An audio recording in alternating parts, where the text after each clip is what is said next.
Hi everyone! Today we're going to talk about some design choices that are really special to me. These are things I'd never want to change in the 3 apartments I've designed for myself. I completed my first apartment renovation back in 2019, though I had started a bit earlier. One of the most memorable choices in that apartment was definitely the fireplace. But it wasn't a real wood-burning fireplace. After all, it was in an apartment. There was no chimney, so instead, I filled it with regular candles. You know, there are bio fireplaces with real flames, there are wood-burning fireplaces, and then there are candle fireplaces like this one. This solution was great because, honestly, people rarely use bio fireplaces, they barely get lit. But candles, they're simple, cozy, and remind you of birthdays. They have a real flame and create a warm atmosphere. I use this fireplace all the time. The next choice is a window seat in the bedroom. It's a small couch by the window where you can lean back, sit, and enjoy the view. It's a beautiful, cool feature, and I highly recommend it. In colder climates, there's usually a radiator under the window, so you have to plan for that if you want a couch there. In my apartment, the radiator was actually under this couch, with special vents to allow warm air to circulate and heat the room. The warmth would rise up, cutting off the cold air from the window. What memories do I have with this little couch? I remember sitting there several times, looking out the window, reading a book, or watching a movie on my laptop. It's super cozy to put some cushions on this little couch for extra comfort, and I also had a faux fur throw for keeping my feet warm. By the way, back in the living room, I did the same thing. There was a fur throw that we'd use on the floor instead of a rug, along with some cushions.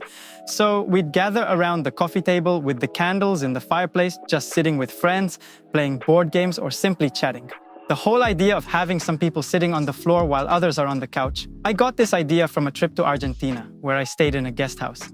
Every evening, everyone living there would gather around, some sitting on the floor, others on the couch, playing guitar. It created this special vibe, so I brought that atmosphere into my apartment.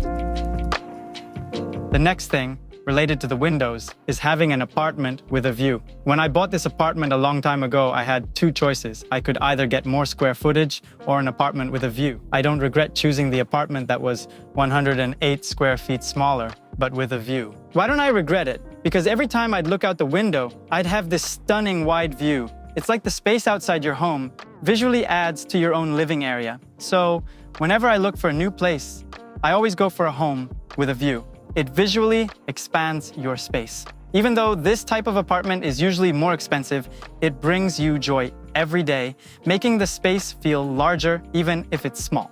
By the way, soon I'll show you on our channel a video about an apartment that's just 247 square feet, super functional with a beautiful view and doesn't feel cramped at all. For 2 reasons. It's functional, it has a beautiful view, and there's a 3rd reason you'll find out about in the video if you subscribe to our channel. The video will be up on our channel in a few weeks, so subscribe so you don't miss it. It's going to be a very interesting video. The next idea also relates to the bedroom. I really love this feature, and I use it in all my apartments. It's a platform. This platform was in the bedroom, and the bed was placed on top of it. Why do I love this solution so much? Because it feels like you're lying closer to the floor, which has a certain vibe, yet you're still elevated. Plus, the platform serves as a large storage system where you can store a lot of things. It's also just so satisfying, you know, when you walk up the steps to your bed and plop down onto it. It's super cozy and fun. The next point is about using standard furniture. Furniture can be custom-made or standard, so I mixed it up. For example, my cabinet above the sofa was made in a U shape from standard pieces. This actually didn't reduce the budget much, and I just needed to add fillers on the sides and top to make it look seamless. Plus, I had a small custom cabinet made as well. This way, I was able to optimize the budget. Some things were made from standard pieces, and some were customized to fit with those pieces. Standard furniture is much cheaper than custom-made, so you can take standard furniture, find matching colored fronts, and add a few custom touches. The next item is paintings. In this apartment, I had real paintings created by artists. To optimize my budget for art pieces, since art can be quite expensive, I bought these paintings from young artists. There are fairs where young artists who aren't well known yet showcase their high-quality art. By buying their artwork, you're actually investing in young artists. And it's a real piece of art, not just a poster. Do you know what choice I really liked in this apartment? It's the high-quality floor. I don't regret at all that I didn't have the builders working on my project install the flooring. I hired specialists in parquet installation. Generally, we recommend this for all projects, to have parquet installed by parquet specialists, not the general builders. I had an amazing floor. When you walk on it, you feel its warmth and solid, substantial quality. It really adds to the experience. So this choice was absolutely great. Actually, in my second apartment, I made a big mistake here by letting the builders handle the floor installation to save money. I recorded a separate video about these apartments and the mistakes I made, which came out a few weeks ago. So you can follow the link in the description to watch the video on what I consider mistakes in my apartment. Maybe it will help you change some decisions in your current or future home. I talk not only about the mistakes, but also about how to fix them. The next thing I don't regret in any of my 3 apartments is the decorating. I'll show you now how the apartment looks without decorating and then with it. You see, it's like night and day. What is decorating?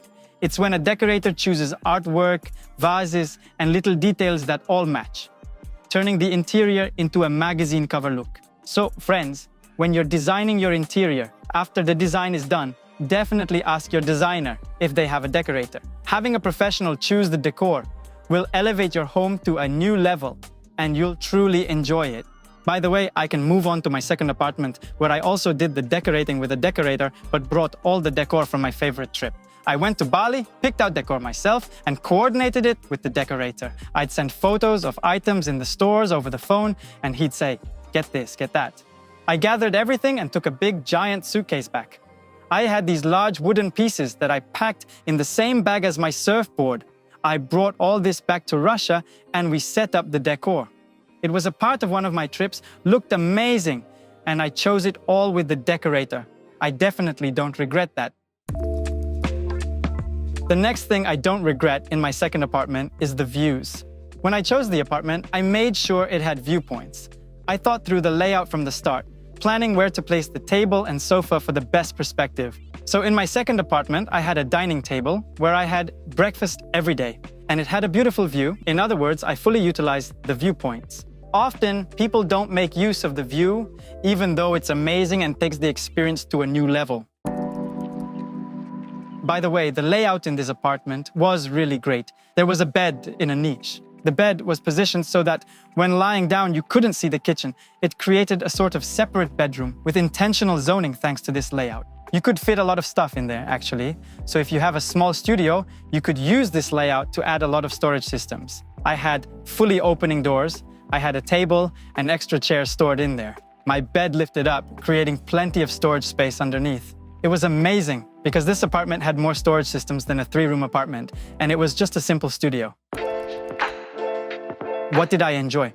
High-quality plumbing and premium faucets. In this apartment, I specifically chose very high-quality faucets. Every time I took a shower and touched those faucets, I just felt delighted.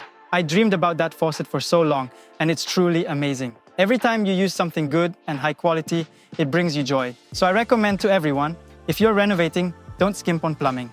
Get high-quality fixtures. Especially if, like me, it's important for you to relax in the bath. It's not just about washing, but a ritual that recharges you with energy. By the way, friends, you can share what features in your home bring you joy. The next feature is a surfboard on the wall. I surf, I really love it, and I hung my surfboard on the wall. It actually looked really cool. An orange surfboard that wasn't just decoration. I actually used it on trips to places like Indonesia or the Maldives. I have tons of photos with that surfboard. Then when I came home, it would hang on my wall. And it represented my favorite hobby. That also brings energy into your interior. For example, incorporate it into the decor so that you can look at it. It will remind you and energize you. The next feature I carried over from one apartment to another is the concrete ceiling. There are a few reasons for this. Many people might say it just looks like an unfinished renovation, but I like the natural, real texture. I don't really like to use decorative plaster to mimic concrete when you have real concrete. Why? Because decorative plaster is an imitation, and this is a real material that was here and it feels authentic. It's not some kind of imitation. The second reason I used concrete in this apartment is the ceiling height. The ceilings in this apartment were 10.2 or 10.5 feet high. If I had covered it with drywall and installed lights, the ceiling height would have dropped to about 9.8 feet, depending on the engineering. But this way, even though the apartment is small, The high ceiling really opens up the space, and with that, we can move on to the next apartment. I recently filmed an episode about this apartment. You can watch it in full. This one also had a concrete ceiling for the same reason. It visually increases the ceiling height. With the high ceiling, the apartment feels even larger. So go ahead and leave the existing ceiling as is. It's important to coat it with a special treatment.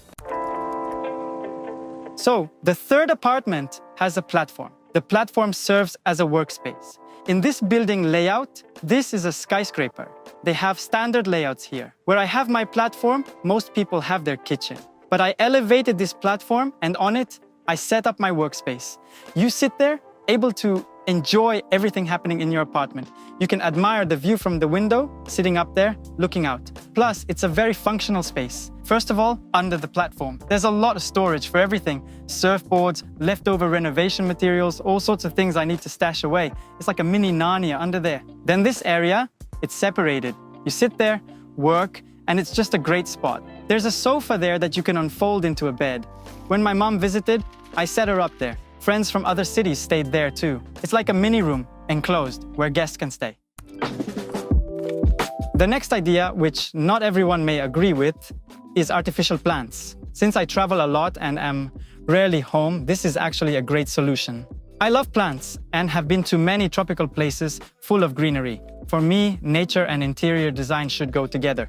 But if you're not always home, plants wither, die, and end up looking pretty unappealing. And honestly, even when I'm home, I'm not great with plants, to be honest with you. So, friends, these days there are some amazing artificial plants that look just like real ones. Recently, we designed an apartment in a skyscraper for a guy who's also a traveler. We created a Bali-inspired apartment for him with lots of tropical plants, but we found and chose plants that look just like real ones. Look closely. I'll show you a picture here. You see some wilted yellow leaves, yet it's not a real plant. It looks super realistic. So, they make great ones now. Feel free to use them. The next tip I highly recommend is a niche system positioned so that you can't see what's inside them. For example, the entryway niche, it's my specialty. You put shoes in there, but when you're in the living room, it's positioned so you don't see it. Same for the key niche, which is also near the door, so you don't see it from the living room. There's a niche on the platform for books, printers, and office supplies that's open and accessible, but not visible from the living room. I have the same hidden niches in the bathrooms, so this concept of hidden yet open storage is very functional. Most importantly, this niche system eliminates visual clutter. When things are scattered around, it may look nice, but feels messy. It's great for avoiding that. By the way, friends, if you want to learn more about reducing visual clutter, I made a separate video on my channel. Go check it out. The next point, which I listed as a downside in a previous video, but will list as a benefit here, is having no TV and using a projector instead. A large TV doesn't look great in the interior these days. Okay, it actually looks fine in the interior. I won't criticize it too much. You can integrate a TV into the decor. But with a projector aimed at the wall, you can display all kinds of images. Like I have jellyfish floating across mine, giving it a really futuristic vibe. Just set up a white wall, get a powerful projector, and it'll look great. By the way, if you're curious why I listed it as a downside before, you can check out my video on mistakes in my apartments. The next point is colored lighting, which is also something I once considered changing, but it's actually a super cool and atmospheric feature. The whole apartment is set up so that you can create an evening lighting scene. You walk around, and the interior transforms when you make it fully red or fully green. For example, in the bathroom, I have a large wall with beads that lights up in blue or red. And when it's blue, I add sound as well. I tell my smart speaker to play ocean sounds, and it feels like you're sitting in a cave with waves crashing on the rocks. Super cool. When I switch it to red, I ask for fire or lava sounds like you're in a lava cave. This also sets a unique atmosphere. You can create smart lighting in your home, and it'll give you that extra ambience. By the way, you can set up scenarios. So when you come home and say, "Good evening," it triggers that specific lighting super nice and helps you unwind. And the last point, which I'd recommend to everyone, is to plan carefully. Believe it or not, this was also on my list of cons at one point. It's the dryer, yes, having a separate hidden dryer, one that you don't see. When you're designing your home, plan where your clothes drying area will be, so it's out of sight and not an eyesore. I hope you enjoyed my points. Share your thoughts in the comments, add your own tips, and I'll see you in the next video. Bye bye.